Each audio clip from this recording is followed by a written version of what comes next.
make you know I want it deep inside. Free your mind, and I'll take you for a ride and make you wanna call my name. I am the reason that you feel like you're alive. Call for me, I'll keep you breathing. You'll be my heartbeat parasite. It's alright, let your notice side come out and touch me. Scream all night, that's what I like. You'll be my heartbeat parasite. Oh, my heartbeat parasite. My heartbeat parasite. Good evening, Vigo's Court. You guys are joining us here today on our first game of the season. You are joining me, Judge Shep, and I am joined by Counselor Q. Hey, what it do? What it do? It's the season kickoff. It's Thursday night. You already mentioned it. A great matchup. How are you feeling tonight? I am super excited to see this game. Both of these teams have shown that they are definitely contenders to watch in this tourney, so I am very, very excited. I am super excited. With it being the first matchup, the first week, I'm gonna be interested to see the strategies that our teams come out with here, right? Because obviously, with it being week number 1, every killer is on the table. But the question is, do you want to bring out the S tier killers in week 1, or do you kind of want to maybe get a gauge out for where you're sitting without those M1 killers? That way, maybe you can use them, later, like mid season, late season, when maybe the games count a little bit more. I'm not really sure yet, so I'm gonna be interested to see kind of what our teams here think. Absolutely. And even beyond that, it'll be interesting to see what they do even on the Survivor side. When preseason is going, it's okay to use what you always use, but I'm excited to see if we see maybe a shake up to the meta of what's normally used on Survivor side here. Yeah, I'll be interested to see kind of the strategies that our team come out with here on both sides. And I think especially because you talked about it, both teams during the preseason showed that they have the ability to be contenders. But we saw that they had some areas of opportunity, right? Like some things that they could take home to make sure that they really are able to solidify themselves as that contender, towards the end of the season. So I'll be interested to see kind of what they have going in strategy-wise on both sides for sure. Absolutely, yes. And today we definitely have an interesting matchup between 4 Dwights and Demice. And why don't we go ahead and do a map preview here and see where they are going to be duking it out. Today we are going to be playing on Wretched Shop, one of the Auto Haven Wreckers maps. The area is 164 square tiles with an 8 hook minimum and a 13 hook maximum. It looks like it's going to be a pretty good map to start out on. Yeah, I like it, right? Because it is one of those maps that is more of your traditional rectangle. It's not like we sometimes see on, say, Suffocation Pit or ARP, where it's got more of the choke points, though it does have some interesting structures in it itself. Of course, it has the shop in its own, which can be a very prolonged tile, especially if killers decide to open up the door side, depending on if the window's there or not. Of course, Fun Bus opens in, and with it being a Auto Haven map, you have a lot of those kind of filler areas in the middle too. Definitely a very even map to start our season out on. There are a lot of very interesting structures, but there are also those really dangerous wide open areas in the middle. There's not a lot for our survivors to work with if they don't stay close to those structures. So it'll be definitely very interesting to see who takes advantage of what here. Yeah, I agree. And I also think, this is a map where, I had talked before, maybe we don't necessarily see the S tier killers come out. But this would be a good map to bring out maybe a Huntress or something like that, because you had mentioned those areas in the low mid, in the area or in the middle area, they tend to have those kind of lower, I guess you could say ceilings per se. They're not really ceilings, but the Huntress can work around those and actually deal some damage and isn't restricted as far as having to work around the tiles for a simple M1, right? Absolutely, yes. So I'll be I've interested to see what they definitely do here. I like it. I like it. Yeah, absolutely, absolutely. Definitely a good map for some of our area A or even B tier killers. So I feel like we have a lot of potential for what we're gonna see today. And I'm very excited to see what our killers pull out and what our survivors do with the area. Yeah, I'll be interested in also because over the course of the preseason, I feel like we have seen a nice little good mix of off meta killers from all of our teams, right? I feel like we've seen a nice little bit of parity throughout the league as well. So I feel like we'll probably see some of that here today. As far as again, this was probably going to be one of those matchups that goes probably we're not going to really have a decision until like mid to late in the fourth trial, you know. Q, can you appear online, please? I For should Rambo? be appearing online. What? Let me double check and make sure that I am. I don't think I've ever turned off. Let me double check on my Steam just to make sure none of that got turned off at all too. And while we were waiting for that, why don't we hear from all of you in chat? What do you think is going to be played tonight? What killers are you hoping to see or think you will see? I do see that we had a page that added me through Steam, so I should be I should now have her added, but I also know that Joker added me earlier. I think that was You our can other team just capture. join the lobby, join Paige's lobby, and you should be okay. Now actually I see that. Yep, I actually just got a invite here, so we'll go ahead and jump right on in, and Beautiful. we should be getting pretty good to go. I'm excited though. So do you, if it was you, right, and you're coming out, you're kicking off the season here, right? Is this going to be a situation where you try and step out on a good foot with an S tier killer, or what, what's your strategy, you think? Well, I think because both of these teams had such a strong showing in our preseason that it would be reasonable to think that they both might want to bring a stronger killer, at least an A tier against one another, because both teams have proven that they are going to be rather formidable. But who do you think they're going to bring out in these games? Oh, I don't know. I like the idea of I think a lot on the Auto Haven maps, especially. I like the idea of Huntresses coming out again, because I think here maybe you don't necessarily. I think maybe you bring out like one S tier and then one again off meta. And I don't know if maybe I necessarily slide. I feel weird saying Huntress is off meta, but I also know that she's not the top 3, right? And I would also even say with what we've seen recently with kind of twins solidifying their spot in that first 3 top 3, I think Huntress has kind of moved more into that almost middle ground. And again, maybe I think a Huntress or maybe even a Nurse, but I feel like Nurse is one of those where maybe I save Nurse for a map where she can shine more, you know? Yeah, I feel like these two teams are pretty evenly matched. So this might not be a map for Nurse if they can save her for later, since you only get 2 uses per killer before you can no longer use them in the season. I think Nurse might not come out to play, but if they have got a really good Huntress, I would believe a really good Huntress coming out. I'm kind of thinking we might see a Chainsaw Killer. I've seen Chainsaw Killers have some good luck on these Auto Haven maps. Yeah, I can see I can see both really. I do feel that both of them definitely could. Actually, the more I think about it, I wouldn't mind seeing either of those come out. I feel like I always really enjoy seeing a strong comp Bubba. There's something about the fear that a really strong comp Bubba can instill into people. You know what I mean? Absolutely. So I think if I were to want to see one, I would say Billy. But again, with it being a map that kind of has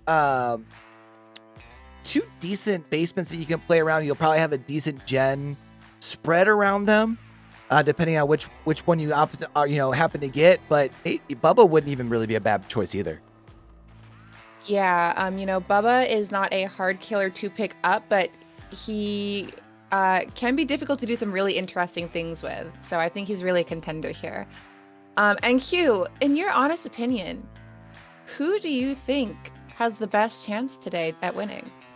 Oh man, that's a tough one here. We're talking about four Dwights, one Locker, who is a name that's kind of been around in the comp scene for a while. I mean, even really, we have Demise and Demice, right? Demice being kind of linked with Demise, who had just won the Tofu tournament over the weekend. Probably have some good experience there. They've probably been practicing together, I would imagine. Some things to take away from. I'm not sure. I'm going to go ahead and say four Dwights, one Locker, just because I like Dwight. So that's what I'm going with. That's very fair. That's very fair. You know, honestly, I think I'm kind of in the same conundrum. These are both very good teams, but just to shake it up a little, I am going to go and place my bet on Demice for this game. I mean, I do imagine that when we're to be going into trial number 4, and this is probably going to be like I would say between like probably a 4 to 7 point game going into trial 4. This is going to be a really tight matchup, you know. And this is what you're excited for. And we get to see it for the kickoff for Vigo's court here, which is super, super exciting. So, I don't know. I'm sticking with four Dwights, one Locker. I have to. I'm sticking to my guns. Good loyalty to your boy Dwight there. Yeah, absolutely. I think it's a hard decision. It's a hard call either way. So we're definitely up for a very, very exciting game to open our official season with. And let's hope both teams bring it to the table. Yeah, and you know, I'm gonna be interested also to kind of see, as I think with week number 1, seeing if there's any sort of like, obviously there were some preseason nerves that I feel like we saw from a lot of teams, right? We saw some small mistakes made across the board. But now that we're moving into like the first week of the regular season, and these teams knowing that games matter a little bit more here, do we see where teams have kind of polished things up, or do we again kind of see a little reemergence of those nerves again, you know? Absolutely, yeah. And again, it'll be really interesting to see what tactics come out of the woodworks, what perks they decide to bring, if they decide to stick to what is the quote-unquote comfortable meta of Right. comp right now, or if they decide to shake it up a little bit. And actually, you guys, we have been doing awards for Best Killer, Best Survivor Squad, Best Team. If you want to see those, make sure you guys follow our social media. You can find us as Vigo's Court on Instagram, Twitter, YouTube, and I believe Facebook as well. So make sure if you guys are wanting to see those extra awards, and if you miss the games, find out how your favorite teams placed or how your favorite survivors or killers might have done. Make sure you follow us on social media to go and see those awards, and also highlights and clips from our week's matches. And like big shout out to the people working in the back to put that all together. Not only to like to compile the stats, to, like be able to figure out the awards, but our graphic guy working in the background, making those things looking extra crispy for our social medias. They actually look really nice. I like them. Absolutely, yeah. Everything looks so clean and crisp. We really, really appreciate all the hard work that goes on in the background, making us look oh so good. Now I do see that we have got our survivors starting to ready up. Do we happen to know if we are good to switch? Not yet. Okay. Also, don't forget that interesting. Oh man. Oh, so we got people ready. They're ready. Are you ready, Shep? Well, they're not quite ready. We're almost ready. But are you ready? I don't know if I'm ready, but I guess now is the time, right? Sometimes we have to do things when we aren't even ready yet. I like it. You know, as far as coming out with week number 1, and we talked about, here, I am going to put my foot down, and I am saying trial number 1 right here. We're seeing a Huntress. You know what? I'll join you in on that. We doubling down on the Huntress? I like it. We're going to double down on the Huntress. Now, does that mean we see a Huntress for both sides? You know, I don't know. I think that really depends. At that point, it depends on the individual killer. All right. Now, I do see as far as switching through, we've got everyone ready. Are we ready to switch over and get things rocking and rolling? We are ready. You can go ahead and do that switch. Let's get things going. I was going to say, I saw all 5 I saw all 5 red marks, and I don't want them sitting too long waiting on me, because the last thing I want them, I don't need these people get coming down on me over here. You know what I'm saying? Absolutely. And while we load and while we load in, why don't we go ahead and check out our rules for this match today after we check out our lovely, lovely offerings. That should be 4 bloodied blueprints and a cut coin. Perfection. I expect nothing less from these teams. And now for our rules, actually our scoring, the first and second hook are 1 point each, the third hook is 3 points, with progressions worth 1 less point. I'm sorry, that's 2 points each for those first hooks. The 7th and 8th progressions are also worth 1 each. A 4K is 2 additional points for all that hard work put in by the killer. And an entity kill will go with the corresponding hook plus progressions. Bleed outs are no extra points, no points at all. There are 30 points available for our killer. And for more on our rules, check out !rules in chat. That's right, because don't forget, we ain't your mammy and your pappy, which means I'm going to need y'all to make sure y'all are reading those rules if you have any more questions, all right? Let's go ahead and get on into things here. And it looks like we have got French Fry coming out, and we have got the Doctor. I like it. You're going to see right here, as we're looking out, of course, we do have those covered generators right now with that corrupt intervention. That corrupt intervention is going to be something that you're going to see really throughout as a good staple throughout Vigo's court, much of competitive DBD just in general, because last thing you want to do is give 4 survivors all in comms access to all 7 generators right off the bat. We do see French Fry here able to locate the this was able to locate the Nancy here, going for the early down. We're going to see right now working towards that big middle shop area that we were talking about, right? This is going to be where we're going to see French Fry going to try and shut down this big loop. Good thing with the Doctor's power, with that shock, you're able to prevent people from going through vaults. In that case, we did see the Nancy was trying to double back through the vault there. Unfortunately, not able to do it. That's going to be a really quick down, and that is going to be hook number 1 over here in the corner. We do see a totem getting cleansed across the way here, and we also see some scratch marks here, so a lot of good pressure from French Fry right off the bat. Absolutely. And first hook so early in the game is going to be crucial for our killer here. Wow, that was actually a really, really slick play. So it had the sprint burst ready to go and was able to build the distance at just the right time, and also avoided the shock there as well. Still saved the resource of the pallet here. So Megan doing a very good job early, making sure to prevent as much resource wasting as possible. Does look like should be able to make it to the pallet before the shot comes in. Should be able to drop that pallet there.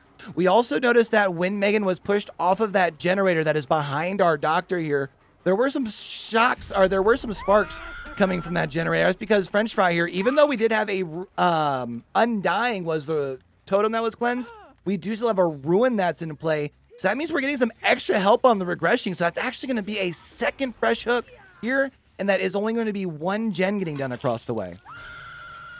With 2 hooks already up for our killer and only 1 generator done, this is a lot of pressure put down by our killer, and a lot of pressure on our survivors.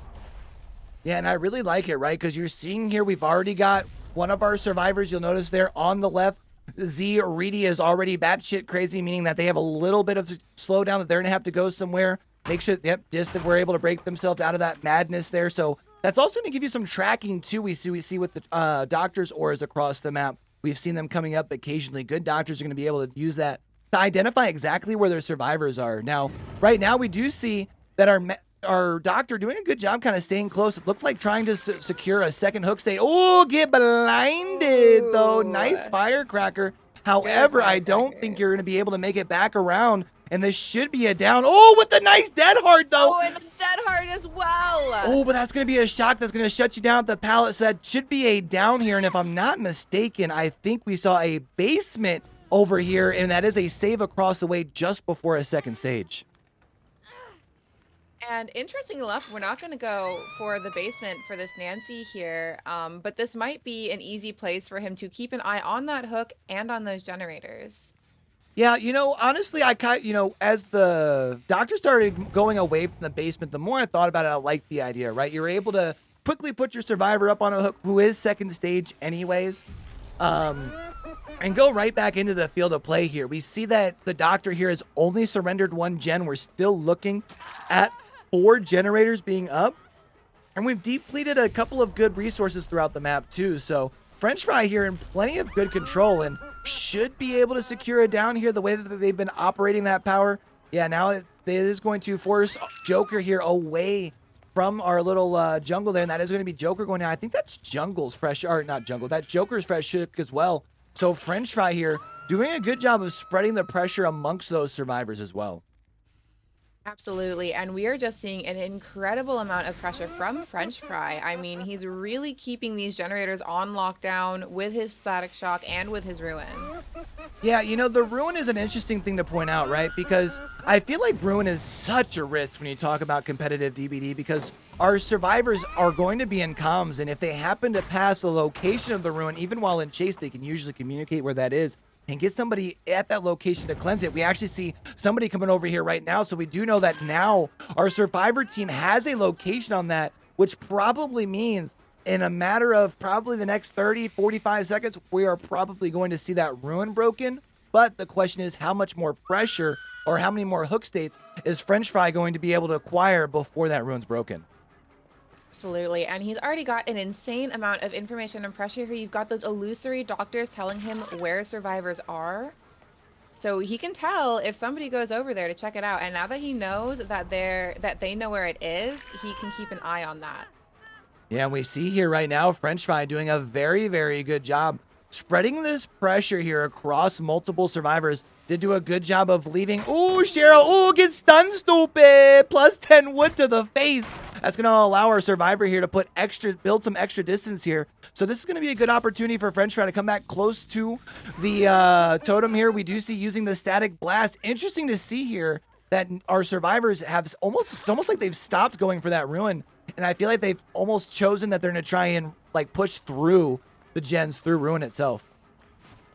Absolutely. That is definitely a thought process you can have here. Some teams can choose to just push through. However, interesting enough for our survivors to make that choice here because they are down so many hook states with Nancy on death hook here, and there are still 3 generators left. Yeah, we do see, though, it does look like Ruin actually did end up getting broken across the way. It looks like as Z Reedy was basically running away from the building. And that's that communication that we talked about here, right? That's the same reason that we see consistently why Corrupt Intervention is put up on, for basically all of the builds, because the communication on basically all of our teams is going to be very, very strong. That is going to be Z Reedy's death hook, though. That makes this a 3v1, but now we see some pressure coming from our survivors. That's our 4th gen getting done. Very quick on those gens. Even though that was her death hook, she managed to buy a ton of time for her teammates, which is exactly what you want to see on the survivor side. That is that clear communication that you're talking about and just very good teamwork on their part.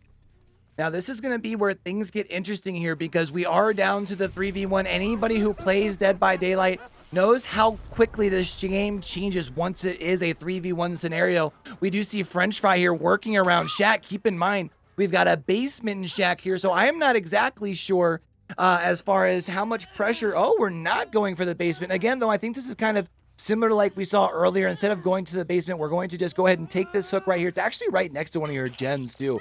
And instead, just return quickly into the rate of play, and we actually already see scratch marks, too. Absolutely. Definitely taking advantage of that hook right next to his gen and right in line of sight of another gen, actually. So maybe not too bad of a decision to not go for basement there. Now, we actually see, I think that was both survivors. I think we saw, did we see both the Meg and the Michaela there? Meaning you've got a lot of map awareness right now. We see that save coming in across the way. We now have 2 injured survivors. Of course, it does seem everywhere that we have gone as far as generators that are currently left to be done don't really have much progress. So French Fry got a good control of things here. We see Michaela basically just going around the outside of the map trying to prolong this chase. That is going to be a down. The other thing to notice, though, French Fry at this point has a very, very short cooldown. Every time we have that M1 attacks there, that is that save the best for last. That's going to be really, really big value here for French Fry as long as French Fry can continue to be very smart about that. But that is a 5th gen getting done. That's huge value, and that's sprint burst, or maybe even an adrenaline play coming in there, allowing for the big distance being gained by our Cheryl. Absolutely. And Doc is still going to get a hit here, but this does buy time for Meg to maybe sneak around the back and do something for their hooked companion here. Yeah, and this is where things are tough, because I'm sure by this point our survivors have noticed our cooldown for French Fry here getting shorter and shorter every time they apply an M1 attack. I mean, we saw there, basically there was no cooldown here, and it does look like they're actually going to opt to just open the door. It's probably this one across the way that is open. The question is Cheryl going to be able to get there? It does look like we should be fine, because Megan comes in for a perfect body block. Beautiful but body that block. should be, I think one of those was Fresh Hook, if I'm not mistaken, right? No, they were both actually, they've both been hooked. Never mind. Okay, I was gonna say I couldn't remember if Meg had been hooked or not. I believe someone actually didn't get hooked there though. I thought it was showing that both of our 2 escape trials, because it was showing that that was 4. Maybe it was just because the last elimination hadn't gone back. We'll probably have to make sure our scorekeeper is able to double check the like paused score, but I thought it was showing a hook for both Trusting God, Fleet TTV, and it's Drax the TTV. I think they both had one hook state, if I'm not mistaken. Actually, I think Trusting was our Meg. I don't remember seeing Meg go on a hook there. I think. Sorry, Traxie did not go on the hook. Traxie was our Meg, yeah. But it does look like, you know, a really strong showing by our Doctor there, right? Being able to put up an impressive performance. We're talking about a 2K, right? A very strong performance from the Doctor in a competitive scene. And a nice showing in game number 1 to kick off the season here. And we're talking about a couple point difference here. Absolutely. Very close on points. And just a very good game, a very fun game to watch as well. And I think Doctor was an interesting choice because he can apply so much pressure, especially on this map, which isn't one of our bigger maps. So that static shock range is really going to give him a lot of value. I think every time he used it, he was catching somebody in it. Yeah, and that's one of the things that I think makes that, now looking back, you talked about it, right? It is one kind of the smaller maps. You're able to get really good value from Doctor there. We kind of saw Doctor getting similar value the last couple times we've seen Father Campbell's Chapel come up as well. As far as those maps, and for a similar reason, right? Every time you go for the static blast, you're able to get information, not only information on somebody, but we talked about it. Once you tier somebody up to tier 3, then there's that little bit of in-game, like that built-in slowdown where they have to go somewhere and, you know, defry their brain a little bit, right? Mm-hmm. And also, once you hit tier 3, you have things as like the illusory red stain, illusory doctors. The doc can get a lot of information just by being in tier 3 madness. So if the survivors can't snap out of it quickly, they're just feeding him the information he needs, along with his static blast. Yeah, agreed. And so really interesting there. We see, you know, after that, we're talking about it's a 15-14 game. You love to see the really nice close ones right off the rip, and you know, now you can't help but wonder, do we see a similar sort of killer choice, or do we see, maybe is this where we see a Huntress come out to start off, you know, our other team's killer pool? I'm going to be really interested to see as far as, again, kind of the strategy moving through these next couple trials. Absolutely. And I think, especially with our killer pool restricted the way that it is, I think this next game, there could be a little more wiggle room on what they pick as far as like killer tiers. But once we get to that 3rd and 4th game, if it's still as close as it is now, they are going to have to bring out the big guns if they want to extend that distance or close the distance, depending on which team we're talking about.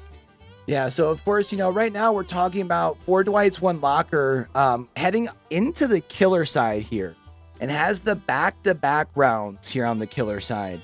You know, this is going to be interesting because we talked about it's a team that has quite a bit of experience in the competitive scene. So this is going to be a team that I feel like won't have to rely as heavy on a lot of the S tier killers as some might think. So we might see like a double like A, B tier kind of killer coming out, so you can save those S tiers for later. I mean, and still be able to keep things competitive. I mean, we just saw obviously an A tier killer come out and still have a very strong performance, right? Absolutely. And I definitely do think it depends on the killer, the player of the killer. And I guess we'll just have to see what comes out there. I'm still holding out hope for your Huntress, though. Yeah, Definitely still holding out hope for your Huntress I pick. always love to see the Huntress. I also, can I just point out, I have to point it out. Uh, right now, everybody in this trial, when they get killed, they are being killed by financial stability. And that just absolutely cracks my, just absolutely just, it warms my soul seeing a screen name like that. You absolutely love it. What killed you? Oh, Financials. financial stability. What does that even mean? Yeah. Well, The us entity god with millennials, some we don't know financial what stability. I financial couldn't stability tell is you. anyway. So, but no, it's interesting, right? So you see, this is kind of, I always like this sort of, where now we saw, as far as for the survivor team that's coming out here, right? We saw that they saw their killer was able to get it to elimination, which meant the other team was able to get two people out the door. I feel like you got to almost have this sense of, hey, you know what? Anything you can do, we can do better. And you see them come out. I feel like that's why you got to love being the home team, right? Or sorry, being the away team, is in the sense of, I get to come out and I get to have back-to-back survivor games and be in complete control, because I can just make sure I extend my runs long because I have confidence in my team.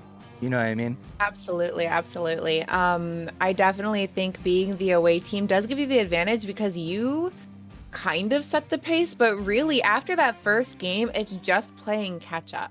Yeah. And then Or, we see in chip this case, away. though, you were able to minimize as far as the score difference here. But yeah, now it's tough because you are the survivor side. The survivor side has a few less points available to be earned than the killer side for sure. But you're able to make less mistakes as a survivor, or you're able to make more mistakes as a survivor, right? Because it's a 4v1. The mistakes aren't as crucial, so you can play a little bit more lax, I feel like.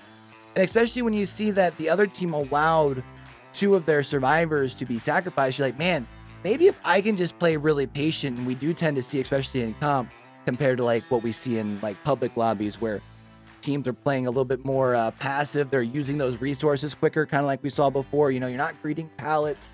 You're trying to make sure that you're preventing those easy M1 hits, right? Mm-hmm.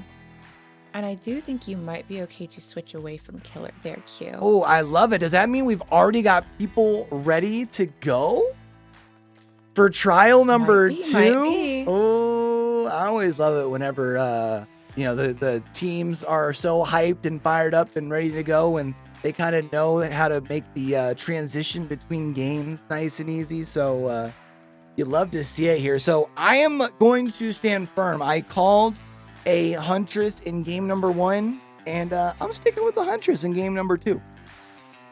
I am also going to still hold out hope for a Huntress there, although I don't know if financial stability is a killer. I don't know if we've seen him play a Huntress so far. Yeah, I don't know if we've seen as far as in Vigo's court.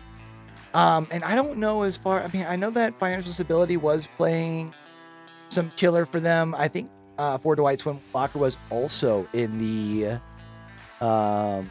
Swisher tournament, if I'm not mistaken. The Tournament of the Gods, I think was as it was called. The one that was casted by Justin, Tofu, and Ralph, which was super cool, actually. While we're taking a minute to load in, because, we're sitting here, we're watching competitive DBD. It was really cool to see, two content creators who are very much like not competitive players be super excited about watching some competitive games. Did you get to watch any of the tournament? Unfortunately, I didn't get to. I meant to and had some other things come up with the time difference. It can be a little difficult. So unfortunately, I missed it, but I heard it was very, very good games. Yeah, it was really, really good games. And again, it was cool because you see so many people in chat who didn't really know about how the balancing in competitive DBD works, right? You would just think, oh, it's 4 really good loopers running dead hard. How hard can it be, right? Until you actually watch competitive DBD and see what's going on. But absolutely. And let's go ahead and check out our rules here while we load into our game.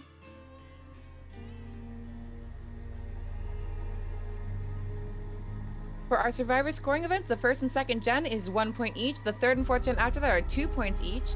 Fifth gen is worth a whopping 3 points.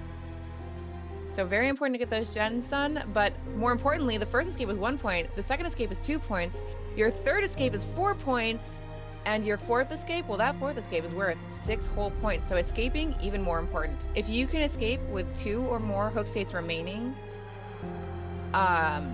you get a bonus point for each survivor that escapes with those extra bonus hook states, and you have 26 points available to earn as survivors.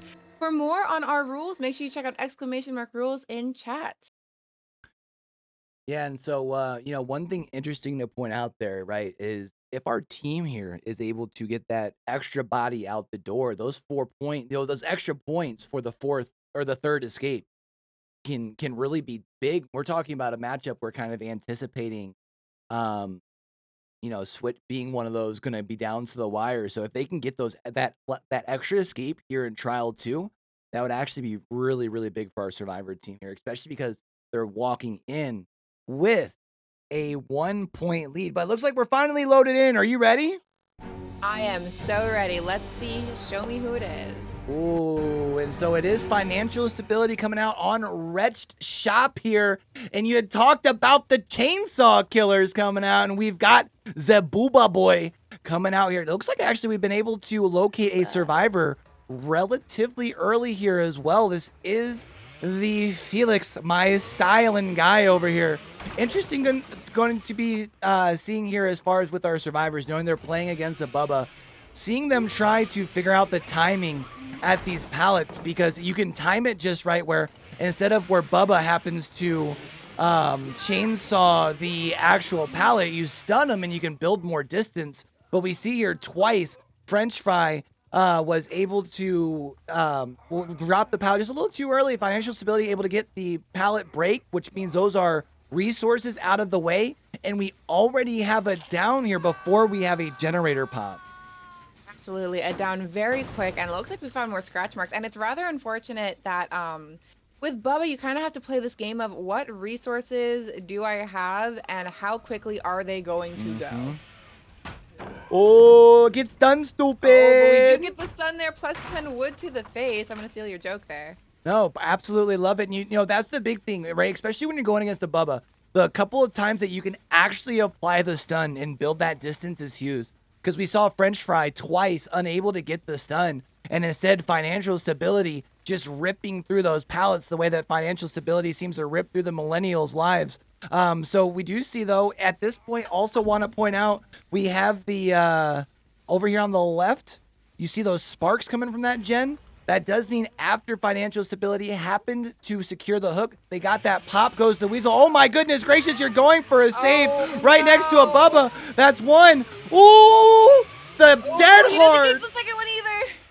Wow. So unfortunately, the first sweep happened to come right before you could actually apply the hit. The second sweep was through. You got the down, but that was your borrowed time and not able to get the third thanks to a dead hard. And now looks like we're trying to make a play for the basement. No. Ooh, but you got God Pallet down for free. Financial stability playing this very, very smart. Very smart. Baiting that pallet like that. That will be our second generator down, though. That is going to be our second generator complete here. It is at the cost of 2 hook states, a nice early start. We are going to see, it looks like, I'm not sure if that is a save with renewal or if that is going to be a deliverance that we might see in play. We're going to have to see as we get a little bit closer to that 15-second mark if we happen to see Claudette get healed or if that is indeed a deliverance. It does look like at this point that broken status is still there, so that is a deliverance. That was huge. That means that our survivors were able to sit elsewhere and be on some gens. Keep in mind, financial stability here did opt to go away from the ruin protection like we saw our last killer go with. Has gone with the pop, only able to apply it to the 1 generator thus far, meaning that our survivors have had free time working on these gens for quite some time here. Absolutely. And it looks like our Felix here is doing a pretty good job of keeping him preoccupied. But this could get real sticky. Oh, and he goes down to the chainsaw. You know, you had to do. You know what the caster's curse is, and you just put it on the man anyways. It's awful. So sorry, I'm It's new so bad. here. My apologies, my apologies. But we are going to see here with the hook coming in on French Fry, that is going to be hook number 2, and that's right back to that middle gen too. That middle gen there on Pride Rock is a really powerful gen on this map because it is very, very central. Oh, we see the sprint burst coming in from Nia, Sprint burst. able to make it to the window just in time. Now we are going to see another kick here. We are going to see those sparks as well as an instant regression. That is going to be that pop goes the weasel once again coming in play, but there's a third gen now getting coming into play here. We do see some scratch marks still here around our hook. Not going to be surprised if we see financial stability kind of stay around here, especially because we see that that generator that we kicked is covered up. That's going to be that deadlock. And it's been interesting to see our, comp teams. It seems like they have been opting for that deadlock more and more. Absolutely. I have noticed that Deadlock has been a pretty popular perk to use, which makes sense. If you can block progression on the next closest to done gen, that's going to be huge. It's going to push the survivors to do something else for that time, which, just brings them further from actually getting those gens done and getting out. Yeah, now we do see here, it looks like our survivors tried to spread a little bit of the pressure. We see coming up on the page here. Ooh, unfortunately not able to make the hit before the window. And not only did you not make the hit, but you actually hit the window itself, throwing themselves into a little bit of a tantrum there with Bubba. That is very unfortunate. Oh, no, actually, I'm not surprised at all. I was going to say I'm surprised that that door hasn't been broken down. But, of course, with the window not being on that side, it kind of makes sense. But is that a repressed alliance we saw back behind us? I think that might have been a very maybe early protection, but definitely some protection on that generator. Interesting to see. I love the fact that with the unfortunately running into the pallet, that's going to be another tantrum here. And keep in mind that's a tantrum while we have 3 survivors spreading pressure amongst the gens here. This is the Nia that did have the sprint burst. Yet there's going to be the sprint burst yet again, building that distance away here from the Bubba. However, I don't think we have any sort of pallet or anything around this way, but Nia should be able to make it around this tree. And yeah, able to keep just enough distance before the charges run out. However, you're seeing right there is no pallet around here. So financial stability really should just be brute forcing this with Bloodlust. There you go. Now going for, now making the play into the locker here. Play. Can she time it right, though, is the question. Ooh, slick plays by the Nia. Very smooth. Yeah, you love to see it. Now coming back to Fun Buzz. Ooh, unfortunately at that point, though, you were out of those pallets, right? Unfortunately, this is where you kind of see that resource usage in the beginning that you needed to stay away from that chainsaw, kind of biting you in the butt a little bit. But our survivors have finished all of their generators. Yeah, and that's going to be big here. Now, the one thing to keep in mind is we do have one of the doors right here next to us. Makes it a pretty easy decision, in my opinion. Would not be surprised to see the Ace and the Claudette here opt to go for the 2-person escape. Yep, that's going to be a 2-person escape there. So that is going to be 2 progressions onto the Nia here. 5 hooks, 2 progressions, 7 states altogether. So a rather similar result from what we saw last round. However, since we had the progressions instilled there, if I'm not mistaken, I believe that is what caused the little bit of a difference in why we actually see that Demice has been able to build their lead by an extra point, right? Because they're only up 1 after that last trial. Absolutely. They were able to widen that gap by 1 additional point. So now for Dwights One Locker is down by 2. But again, I think we were expecting this to be a very close game. Yeah, and this is what you love to see. It's the kickoff. This is what we showed up for. We're 2 trials in, and it's 2 points separating these teams. And we have seen 2 non-meta killers coming out too, which has been really cool, right? And I think this was kind of what we were expecting, I think, on Ret Shop being one of the ones where maybe not an ideal map to flex one of your S tier killers. So now being a better time to bring out some of those A tier killers, and we've seen a pretty good job thus far. Absolutely. And unfortunately, I had something whispered in my ear but couldn't quite catch it. But yeah, I do agree that this map is not one where you absolutely need to bring out your S tier killers. But let's review our map one more time. And again, we are playing on the Wretched Shop, one of our Auto Haven Wreckers maps. Not a huge map with only 164 square tiles. There's an 8 hook minimum and a 13 hook maximum, so a lot of wiggle room for our killers to play there, but not a very huge map. So if you can get all of those 13 hooks, you're going to have a lot of hooks to go to in a not very large area. Yeah, and I think that's kind of one thing that we saw kind of working in the favor of our killer in both of our trials, right? Kind of being able to keep a good monitor of the area around whatever hook they put on. We saw a lot of usage on the hook. I think it was in both trials, or they're right outside the main entrance of the shop itself. But doing a good job being able to not only try your best to continue putting pressure on the hook, meaning you need to have 2 survivors then coming in for the save, which means less gen work is getting done, right? But also just Absolutely. being able to protect the gens that are around the hook kind of most of the time has kind of been protecting 3 gen setups, right? Absolutely, yeah. With such a small map, it is kind of easier to protect that 3 gen there, and I think you end up with 2 potential on either side, depending on how the generators spawn. Yeah, and we've kind of seen so far a rather I would say a rather healthy, like nice RNG spawn for both sides, which you like to see. Nothing like no crazy like 4 or 5 gen setups like you sometimes see more so on other maps than you sometimes see on Red Shop. Like obviously stuff like say like a Suffocation Pit's more known for having like crazy RNG sometimes with spawns compared to Red Shop here. But it's you like to see when the things stay rather balanced as well, especially on a map like this where there's less tiles available, right?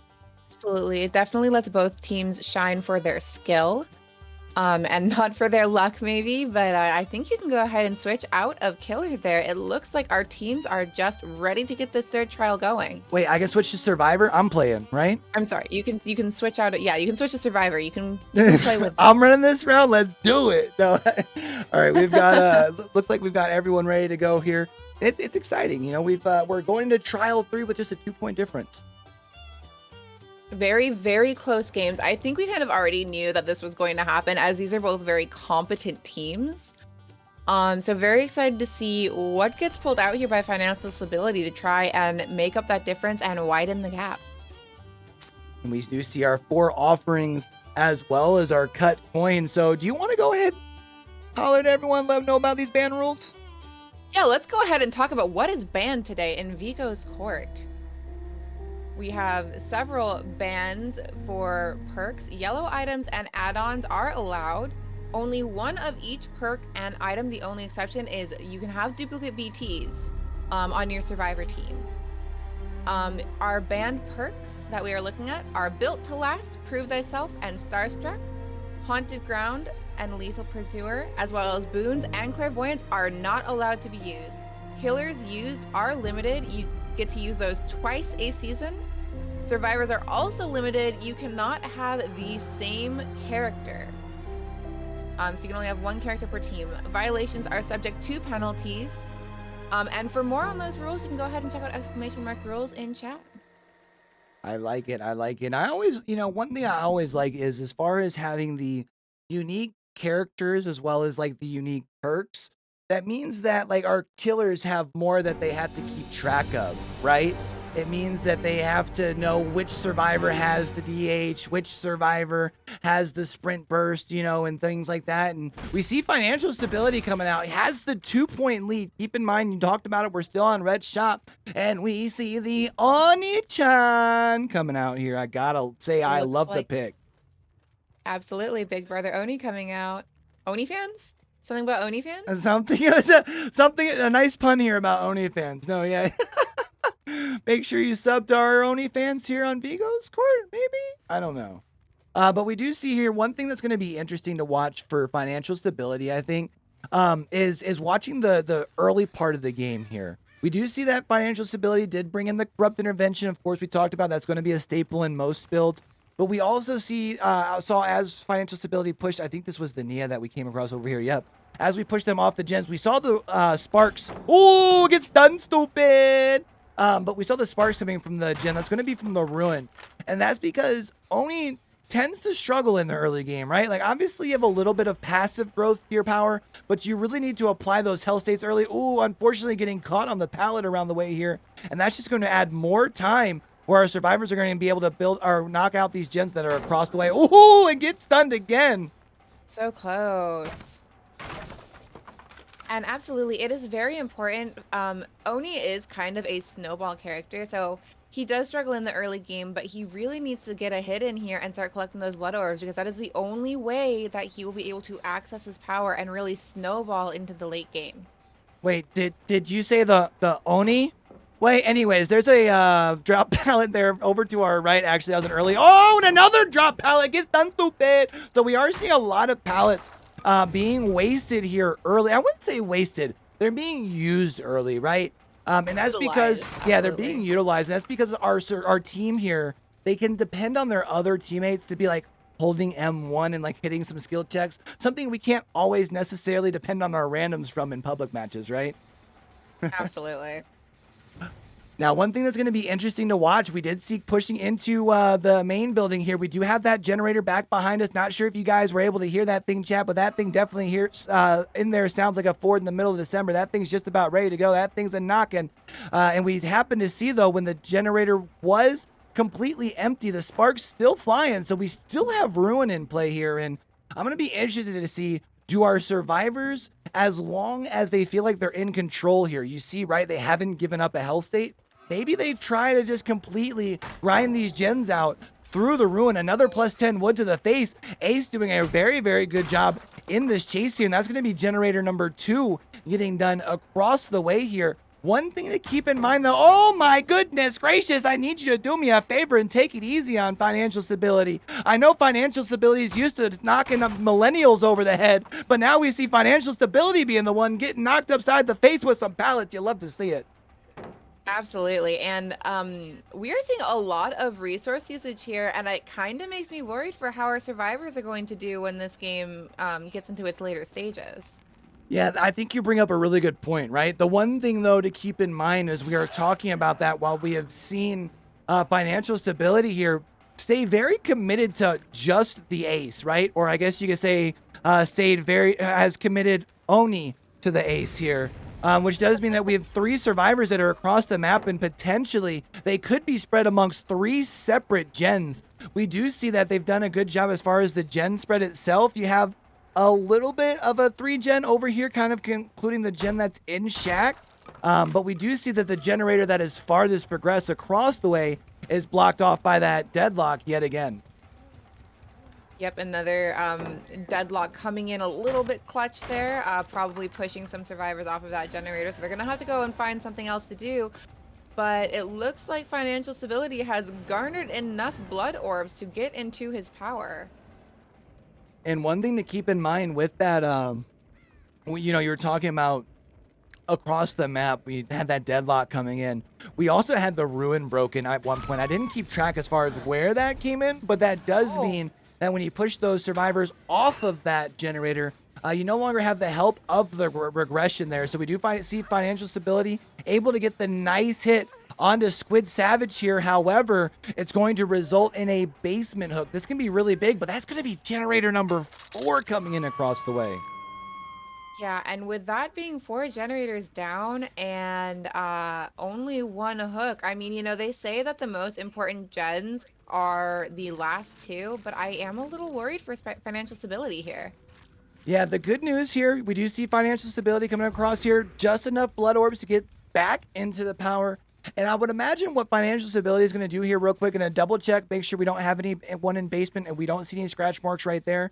But now you're going to double check your gen, see if you can push any pressure, because more than likely you're going to try and save that power to build a little bit of a snowball coming off of the save in the basement, right? See if you can secure yourself a couple of downs, because that's really your last glimpse of hope here to really be able to get some extra, more hook states than just securing this kill, basically. Absolutely. And unfortunately, not truly a 3-gen, but kind of close enough here. So we do see now at this point financial stability, very, very angry. Those of us millennials, we completely understand that. But now coming here into the basement, able to get the down onto the able to get the other hit. The other hit was a borrowed time hit. But that does mean that we've already had the borrowed time hit applied, which means that financial stability at this point doesn't even have to worry about the charge. That is going to be a 5th gen getting done across the way. We still have Paige in the basement, though, so that does mean that Paige was not our survivor with the adrenaline. We also have Squid Savage somewhere around here, has already been hit with the borrowed time hit, now heading closer towards the door. We also see a pickup on Paige, too. Unfortunately, it does look like Squid is going to go back down, even with that pickup on the Claudette in the basement there. And this is really, really tough because we're going to see Paige or Squid Savage is going to be brought very close to this door. Although I kind of surprised to see the A's not stick to that door and try and get it completely 99. Honestly, I probably would have even taken the down for that. But we do see that the door across the way has gotten done. So now they're, with the Ace taking the hit, probably just going to use that little bit of a speed boost that you get from the change of health state to get to the door. And I can't help but imagine that this is going to be anything but the 3 of them escaping out the door across the way. Absolutely. I think they are going to take that 3 out there, which is rather smart because they don't have any idea if Oni has his power or not. And risking anything here could be disastrous for our survivors. Yeah, and we see, Demice doing a very, very good job of really building that gap here, right? Doing a good job. We saw the first 2 games had resulted in very similar sort of scores. So we had only a 2-point game heading into trial number 3. Now after trial 3, we're talking about a 15-point game. Of course, or Dwights One Locker is going to have the opportunity to come out here and, still rectify things in a 4th trial. But the Mice definitely got to be feeling good about how they're sitting right now, right? Absolutely. This is a very comfortable place for Demice to be. If they can play their killer cleanly and, get a couple more hook states in during this game, this match is theirs. But, I think I have faith in 4 Dwights. And if anything, they will at least bring it back to very close point-wise, in my opinion. Yeah, I'm feeling them about. Yeah, I would imagine that this is probably going to be a relatively, I believe that 4 Dwights One Locker is going to make sure that they bring this thing close. The interesting thing, I think, to see is knowing that you have a little bit of a lead. Does that make you, as far as, when you're coming out now on the survivor side, like you got to be feeling really good about where you're at, right? Because you can just play super patient knowing that all the pressure's on the killer right now, right? Absolutely, absolutely. And let us know in chat, guys. Make sure you put in your predictions. Who is going to be convicted of murder? I like it. Let me make sure I'm slid on over here into the killer role. I wanted to make sure I had the Bubba out because I figured that our executive producer in the back would love to see the Booba boy, representing hardcore. And we actually got to see the Bubba boy played early there. And so now we're talking about, we have seen 3 separate, non-S tier killers, right? Do you imagine knowing that you're heading in here with, the point differential that you have here is Fort Dwights One Locker? Do you stick with your game plan knowing that it's only 1 week, or knowing that you have a little bit of a lead that you have to find out? Is this where you go, you know what? I know I had a certain game plan, but I'm going to go ahead and come out with my strongest killer and make sure I give myself the best chances of walking away week 1 with a win. I think Demice is in a position where they're very comfortably in the lead. Of course, there is still a chance for them to lose that lead, so I wouldn't say too comfortable. But if they can sit here and pull out a killer that is not an S tier, but still one that they can use to maintain that lead, I think that's what they're going to go for here. If the points were a little bit closer, I could see an S tier coming out just to be extra safe. But with a a 15-point lead, it's going to be hard for those survivors to catch up. Yeah, for sure, for sure. So, here you got to be, oh man, week number 1, and now you're heading into trial number 4 here. I would be interesting to see with the 15-point lead. I don't even know if I know off the back of my mind what that would mean. Like the wind condition would have to. That's got to be a pretty steep wind condition right now, right? I've got a feeling in my bones it's gonna be a trapper. Feeling in your bones is gonna be a trapper, huh? I'm, ultra confident. They're gonna bring out that trapper. That would This is a dark map. I mean, it is a dark map, and that would be a switch up for sure. I do see we've got a lot of people readying up. Are we ready though? That's the real question.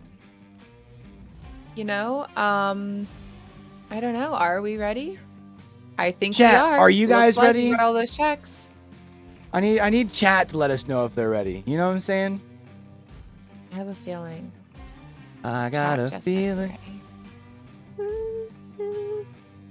All right, you love it. We've come down, so we have gone through 3 trials. We've got 4 Dwights, 1 Locker, Demice heading into trial 4 here.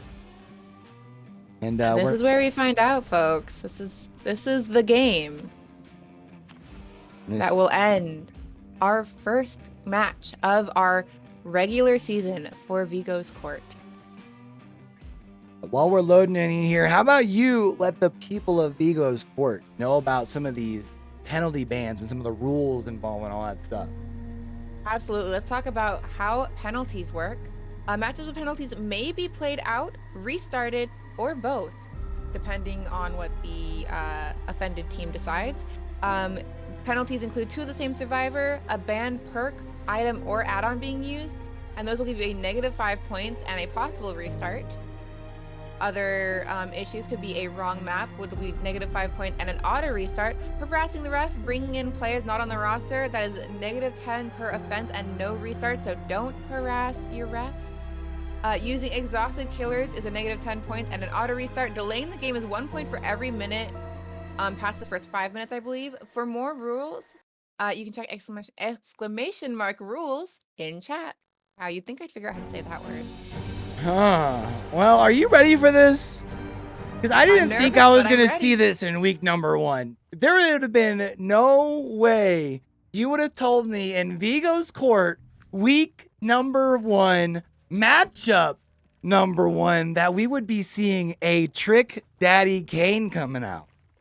And this is showing some confidence from Demice, absolutely. But I have seen some pretty nasty tricksters out there in the wild, so, maybe we're in for a nice surprise. He's got really fast knives. He can really put down those injured states very quickly.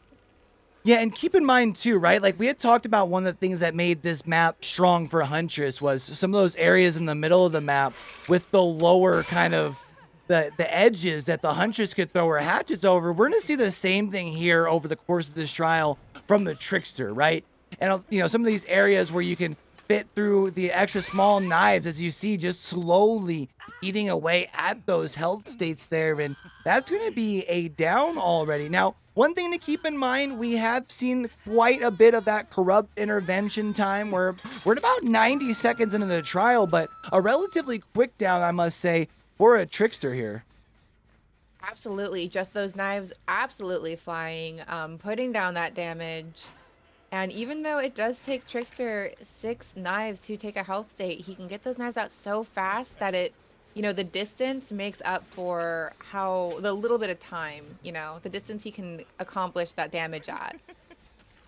Agreed. Yeah, now we do see the other thing too here, kind of being able to stick around the hook and make those survivors pay for coming in for the unhook. We saw there, unfortunately, not enough knives left in the pockets there for French Fire to be able to secure the full health state before having to apply the M1. Otherwise, that would have actually been a very quick down. So I think it looks like that's going to be kind of what you're opting to go for it here if you're French Fry. Kind of staying around where you get the hooks. We've seen pretty well throughout the course of the first 3 trials. Every time that the killer has put somebody on a hook, they're able to kind of pressure the gens around the area while still trying to force an additional health or another hook state. And with Trickster, you can kind of do that, either whether it be an extra hook state while they're on the hook itself, or you force the person going for the unhook to get a damage state before they get the unhook, and then you just simply press M1, right? Absolutely. Unhooking in front of Trickster can be super, super dangerous. Now, we do see, though, our survivors have done a very good job of trying to prolong these chases here. It does look like we had an attempt at a firecracker play there around the TNL wall. Unfortunately, not able to get the actual blind itself. Now, we do see this is going to be hook number 2 for French Fry here, and that is going to be at the cost of 2 generators. It does look like, though, French Fry going to come over here and coming really close to what was the deadlock gen. I actually really like that play, showing a lot of map awareness.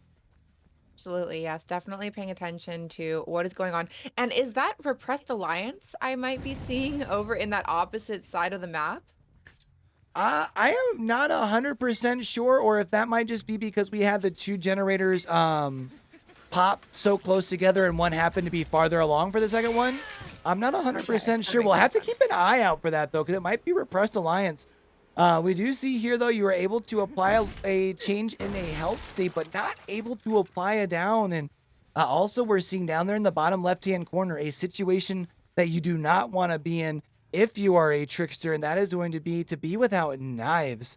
But the reason that French Fry here is not worried about it, we do see, went basically just popped the Showtime power. That is because with those add-ons, you were able to get a replenishment there. So you don't have to visit a locker, and now you were able to zone out the survivor just a little bit, and you should be able to secure a down here. But the question is more a matter of how long is this down going to take? Oh, a little bit of a misplay by Draxi. A nice mind game by French Fry, and that is going to be a down with a 3rd generator getting done across the way. Absolutely brutal there. And it's very difficult to drop pallets against a Trickster because any animation log is just free knives. And since he did pop his power there and brought the add-on that allows his knives to replenish, that's just a very tricky situation to be in. You kind of have to hope you can hug those tight corners and just avoid being hit with knives. Agreed. And, we see a 4th gen coming in here. I think we've seen a relatively good job of our survivors doing that thus far. And I'm sure obviously they have some experience playing against Trickster, obviously in pub lobbies, but I would be interested if they were even really expecting the Trickster here. Doing a good job, though, again, thus far of being able to kind of keep that counterplay going. We do see, though, I think that's Joker here. 2 knives away. The knife count getting very, very low on French Fry here. We also see this generator here by Pride Rock there. That thing's knocking like a 4 in the middle of December. That thing's getting really close to being ready to go. We do see the vault coming in by Joker. We do also see the depreciation coming a little bit there for Joker as well. Now we do see the down. Oh, that is not good. 1 knife away from being able to down this survivor with without the M1. That actually would have been huge because now our survivors know that they have. Oh my goodness! Oh, I thought that was going to be a flashlight save. Very close. That was really, really close. But the one thing I was going to say, huge, you're talking about unfortunate, not getting the down there with the knives, because if you would have been able to secure the down with the knives, the survivors would not know about the no-ed here. But now they do because you had to apply that M1 state. Absolutely. And that information is going to be vital for our survivors here. Unfortunate that he couldn't get the down with the knives to kind of hide that trick card up his sleeve, but we're gonna have to see what our survivors decide is important here. Oh, and going for the unhook anyway. Yeah, we did see that no-ed was broken across the way there actually about 15-20 seconds ago, so it made the it a little bit safer to go in for the unhook. Interesting to see French Fry now at this point opt to go away from the injured survivor, especially because at this point also the no way out that was protecting the door has also expired. But we do see you were able to secure the down here. I don't think you were going to be able to, put any more pressure on that door, unfortunately, especially with only 6 knives remaining in the inventory there. But you do have a Fang here that is down right next to the basement. And I can't help but imagine, we see a player moving in. I imagine that might be the flashlight player. No, not the flashlight player. interesting to see. What are we doing here? Oh, able to get that must have been a den hard to try and bait out. See if maybe you were able to get just enough time for your player to wiggle off, because you do have a door right here. Maybe, yeah, was trying to see if you could bait. That was actually a really smart play. Trying to see if they could get French Fry to over commit to the survivor. And also want to point out, good job by French Fry there to not overcommit. Here's where things get interesting though, because I think we just saw, oh no, she didn't go in the basement. I was about to say, if she went into the basement there with Showtime active, that would have actually been really big. And I do believe those were just those last scratch marks. I think we have everybody back at the door. I would imagine they're just going to take the 3 out here. Yeah, I can see them trying to risk it because it would be very important to get this 4th survivor out. But at this point, I don't know if it's in their best interest to try to go in there, especially with main event up and those lockers at the ready to reload. They are just risking hook states here. Yeah, I think the thought was, knowing that you had such a deficit, knowing that you had needed the 4 out. However, I think you had already surrendered enough hook states where even now, if all 4 get out here, if I'm not mistaken, I believe they're actually going to they would actually end up being just 1 point shy. But we do see the 2 players going down there here. Ooh. And that is going to be at least one of those. I think was going to be a secured hook. Oh, you might even be able to get both of them. Absolutely, with a hook so close, he might be able to just nab both and stick them up there. Yeah, again, I understand the desperation, because I do believe they knew that they needed the 4 out at a very, very low hook count, and maybe had figured. But again, I think at the situation they were at, even the 4 out, I think they had given up just one, unfortunately, one too many hook states that even the 4 out there would have basically surmounted. It came out to them being just 1 point shy. So I do believe that should be Demice securing up the victory here to kick off our season. Absolutely. Just an incredible game from both sides. A valiant effort from Dwights to make up that point deficit. Unfortunately, it was just a little too risky, but good on them for taking that chance. That was a very good match to watch. Yeah, you know what? That was really fun to watch, especially like seeing a trickster come out like right off the rip, right? Like a killer that you definitely wouldn't normally consider comp viable, and came out and still had a pretty, I would say, impressive performance for even though like Trickster isn't like a M1 killer, he's basically an M1 killer, right? I think it depends on, I feel like Trickster is really add-on reliant. Oh, 100%. So depending on what you bring with you, maybe I think he could be considered as such. But talk about it. I mean, wow, just a impressive matchup between the two. And I know the scoreboard is going to say 9 points. And for some people who maybe aren't familiar with like how competitive scoring works or how scoring works here at Vigos, might think that 9 points is like a very, very big lead. But I don't think the final score really shows just how close these two teams were throughout the 4 trial. Absolutely. I mean, very close games, very even games all the way through. A very good showing by both teams. We already knew they were really strong coming out in preseason. So honestly, I expected nothing less than what we saw today. Just such exciting games to watch. Very good games from both sides. Now, I can't help but wonder though, and I know that this is probably not the thing that, like, obviously you want, like, when you're looking back at results, you want to look back to like learn from them, but you don't want to start questioning your decision making. But at the same time, can't help but wonder if maybe, just maybe, for Dwights, One Locker is, second guessing the Oni match just a little bit, because Oni's a tough killer in comp, because it's hard to build a lot of pressure with him. And we saw, in trials 1 and 2, the survivor teams on both sides were able to put out a lot of pressure. So the Oni pick was risky, and I think that might have ended up being what was the downfall of for Dwights One Locker there. I think that is a good assumption to make. However, we did see Financial Stability pull his Oni out in the preseason, and he did fairly well for himself. So it might have been That's true. confidence pick, but I think there was a safer play to make there. But it does look like we do have a Squid Savage joining us for an interview after our match here. How are you doing today? Doing good. How are you? I'm well, thank you for asking. Squid, how you What's up? feeling? You came out game or matchup number 1, starting off the season, putting up the dub. Got to be feeling good about the team's performance today, right? It was a good team win all around. Yep. It was fun. It was fun playing for Dwights again. I know we've played them quite a few times in the past week or so, so it was nice going against them. Yeah, I mean, you guys, did you guys play against each other in the Swish tournament? We did. Yep. Okay, I thought you guys had. I wasn't 100% sure on that, so I didn't want to say it during the cast. Do you think that coming into a matchup like this and having had some of the more recent experience, did that make the strategy a little bit, like the game plan, a little bit easier to come up with today? Not really, because you never know what killer they're gonna bring to the table in a tournament like this. So we have to keep all hands on deck, never knowing what's gonna come out.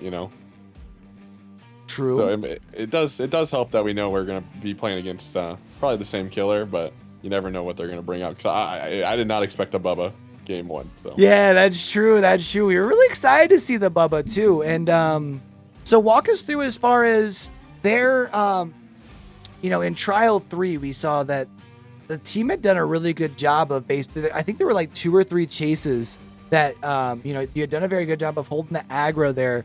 Were you guys splitting pressure on gens as far as individually, or were you guys kind of have at least one pair up so you get one gen going quicker there in those kind of situations?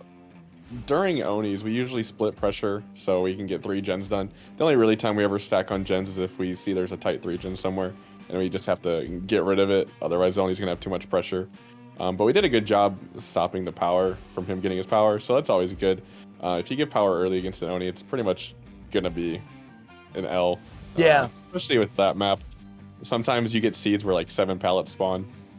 We got lucky. It seemed like it was pretty fair all around with the pallet spawns, which is nice because RNG on that map can be a little bit weird sometimes. But yeah, that was actually a point we brought up. Sometimes it's not like, obviously it's not like a map like, say, Suffocation Pit where RNG can be like completely crazy, right? But I would say that that was actually something that we brought up a little bit during I think it was like halfway through trial number 3, that it seemed like the RNG had been rather balanced to the both sides there. Yep. That's always nice because you don't want to go against a team that has bad RNG because it feels like, you didn't really earn the win. But today it felt like it was a pretty good W for our team. Now, do you feel like there's anything extra to take away from a season 1 win when you're able to do it like on the road? Probably we need to start practicing on other teams' maps. We haven't really. I got on today, and this is the first time I've scrimmed on this map for a while. So we need to start figuring out what maps we're gonna be playing on and making sure we're practicing on them. That's one thing I'd take away from this. All very important lessons to take away. Do you have anything you would like to say to Fort Dwights One Locker after this incredible game between the two of you? Yeah, I'd just like to say good games. It was always fun. It's nice running into them. We have like a little rivalry going now since we played them like 3 times, it feels like, in the last week. But it's always nice going against them. They're good sports. They're a good team. So just good games. Fantastic. Anything you want to say to like maybe just like the crew that's out here supporting you, maybe the fans, or just Vigo Sport in general? Anything you want to add before we get you out of the interrogation room? Yeah, I appreciate you guys coming out, helping us, cheer us on, making this a thing. It's always nice to play in tournaments, and it's always nice seeing familiar faces cheering us on. So I appreciate you guys coming out and supporting us. Fantastic. Well, we appreciate you being here. Is there anything you want to you want to add before we get out of here, Shep? Fantastic games once again. It was a really good showing. Thank you to both teams for coming out here and leaving it all on the map, I guess. But you guys both did incredibly. Thank you to everyone who joined us today as well to cheer them on. Don't forget, you guys, we do have one more game today. It is going to be 6 versus Hookers at 9 p.m. EST. I don't know if I'm going to get in trouble for saying that on Twitch, and I'm very sorry in advance. We're saying what, hookers? No, we're Yeah, because fine. you can't type it in to Twitch I mean, for they're, like anything. they're talking about the hooking animation and how they're Yeah, a like the bunch. hook, they're Yeah. hooking hooker, Yeah, the right? Hooking people hookers. on Yeah, hook. Yeah, that's you know, fine. yeah, yeah, yeah, that kind of thing. Fantastic, fantastic. Yeah, but other than that, it does look like Demice has been convicted of murder. All right, guys, we'll catch you back here at 9 o'clock. Shep, it's been a pleasure. It is always a pleasure. And I hope you guys have a wonderful evening and that we see you back here very shortly. Hey.